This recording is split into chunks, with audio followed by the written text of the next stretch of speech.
ভাই রে ভাই, অপু বিশ্বাসের এমন মন্তব্যে আমি পুরোটাই হতভম্ব হয়ে গেছি। অপু বিশ্বাস শাকিব খানকে নিয়ে এটা কি শুরু করলো?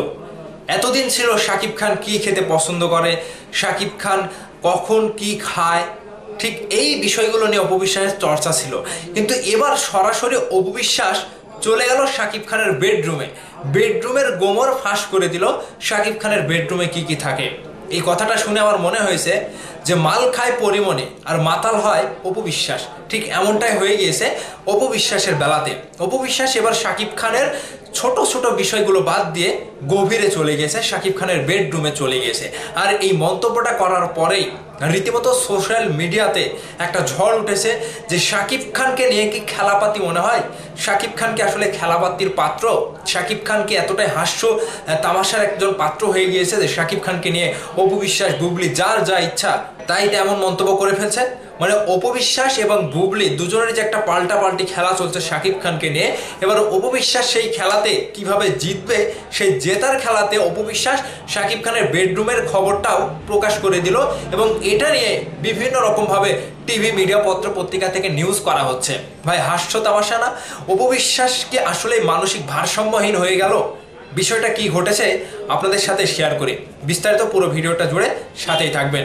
একজন অপু বিশ্বাস শাকিব খানের সাথে উঠে এসেছে, তার নামটা শাকিব খানের সাথে অতপ্রতভাবে জড়িত, কিন্তু যেই সময়টাতে শাকিব খান ভাই তাদেরকে সরিয়ে দিল, একজন অপু বিশ্বাসকে সন্তানের জন্য এখনো ধীরে ধীরে কিংবা কোনো একটা সময় শাকিব খানের কাছে যেতে হয়, কিংবা শাকিব খানের সাথে একটু একটু সম্পর্ক রয়েছে, কিংবা সোশ্যাল মিডিয়াতে যে একজন আরেকজনের সাথে অপু বিশ্বাস এবং বুবলির কথা বলছি, দুজনে যে একটা তর্ক বিতর্ক কিংবা শাকিব খানকে নিয়ে কে জিতবে কে হারবে, কিংবা আমি জিতে যাচ্ছি কিংবা আমি উপরে উঠতে চাচ্ছি, এই যে একটা খেলা শুরু করেছে, এই খেলাতে অপু বিশ্বাস এবার শাকিব খানকে নিয়ে যে মন্তব্যটা করেছে। অপু বিশ্বাস সে একটি ইন্টারভিউ দিচ্ছিল অনলাইনে। সেই অনলাইন ইন্টারভিউতে অপু বিশ্বাসকে উপস্থাপিকা প্রশ্ন করে যে আপনি কোন নায়কের বেডরুমে কি থাকে। মানে এটা অপু বিশ্বাসকে এই যে অবান্তর প্রশ্ন করা উপস্থাপিকার, কিংবা অপু বিশ্বাসেরও যে একটা অবান্তর উত্তর দেওয়া, বিষয়টা আমার আসলে হাস্যকর মনে হয়েছে, কিংবা অপু বিশ্বাসকে মনে হয়েছে যে তিনি মানসিক ভারসাম্যহীনতায় ভুগছে। চট করে একটা উত্তর আপনি দিতে পারলেন অপু বিশ্বাস? উপস্থাপিকা অপু বিশ্বাসকে প্রশ্ন করেছে যে কোন নায়কের বেডরুমে কি থাকে। মানে বেডরুমের প্রশ্নটা কেন আমি বুঝলাম না। আর অপু বিশ্বাস কি সকল নায়কের বেডরুমে যায়? তাহলে কি মানে অপু বিশ্বাস কি সব কিছু জানে? তিনি অপু বিশ্বাসকে প্রশ্ন করার সাথে সাথে অপু বিশ্বাস হুট করে উত্তর দিয়ে দেয় যে শাকিব খানের বেডরুম।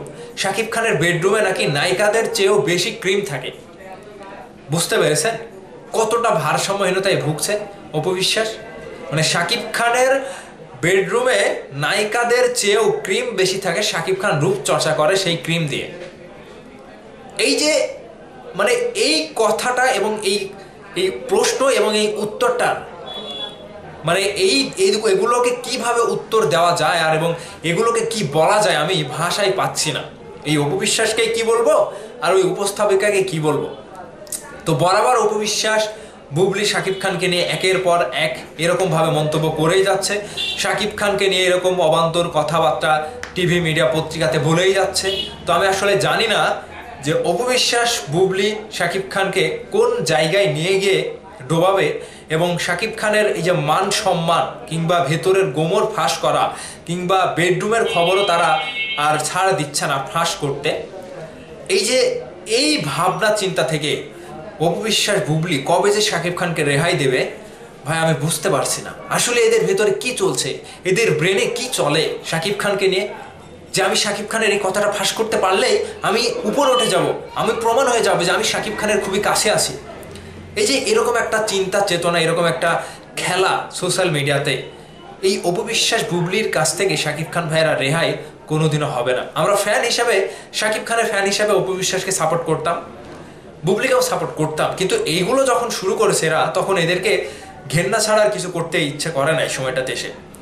তো বেডরুমের গোমর যখন অপু বিশ্বাস ফাঁস করে দেয়, তখন বিষয়টা কতটা মানে একটা কুরুচিপূর্ণ মন্তব্য, কিংবা অপু বিশ্বাস যে আসলে ভারসাম্যহীনতায় ভুগছে না, মানসিক রোগে ভুগছে না, সেটা এখন সন্দেহজনক।